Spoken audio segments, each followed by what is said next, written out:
UFC Fight Night 125, Lyoto Machida versus Eryk Anders, the ultimate crossroads fight. Does the former champion still have it? Is the undefeated contender the real deal? That's what we're going to get answered here. And listen, I'm going to go with Anders. I hate to pick against Machida, especially in Brazil, but I just feel like lately he hasn't shown the same type of quickness, the response, the counter-striking that he's going to need to against Anders, who is dangerous, certainly is going to be coming forward, is going to be looking to strike, and is a little more seasoned than even his professional record would indicate with the extensive amateur background as well. So this is a big moment for Eryk Anders, but he asked for it, and I think he delivers.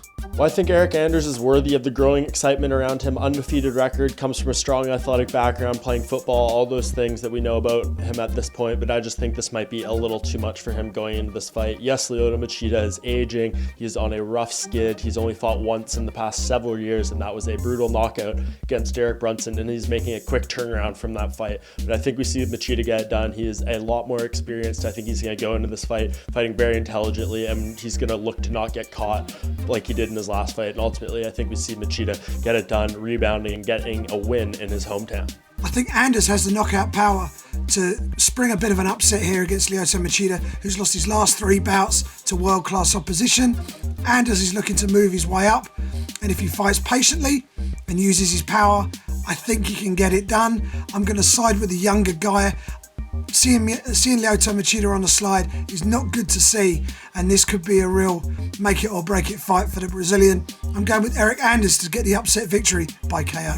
Machida does have this sort of strange karate base, but I do think will give Anders some problems. He's never really faced anyone of his caliber with his style before, and I think that Machida's in and out way of just sort of picking his opponents apart and countering will be enough. That said, Anders is very tough. Will he get finished? Not quite sure, but at the very least, I do see Machida winning by decision.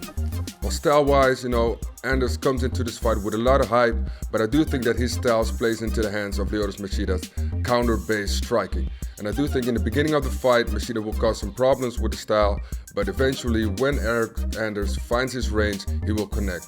And in the end, I think that your boy is going to finish and slay the dragon in the later rounds. It's Eryk Anders for me on Saturday night. I just think, if we look at Lyoto Machida, nowhere near the Lyoto Machida we used to know.